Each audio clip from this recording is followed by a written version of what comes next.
Сәлем достар, сіздерге мерекелік шараларды оңай безендірудің әдісін көрсетемін. Ол үшін бізге қарапайым шарлар қажет. Жасыл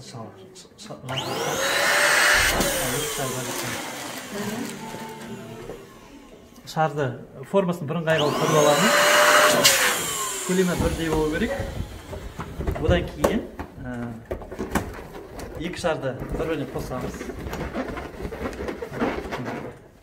Крестик. Жасыл бұлай, сары бұлай. Енді одан кейін келесі біздің гирляндымызға үстімен бірыңғай бұлай кептіреміз. Міндетті түрде ол ортасын жіппен байлау қажет емес. Жіпті алып, келесі жіпке қоса баямыз. Келесі шарға қоса баямыз. Бұны жіппен байлаудың ешбір қажеті жоқ. Бұнда біздің осындай шарды бюджетный вариант істеуге болады. Мектепті безендіруге осындайды екі пачка шар жетеді.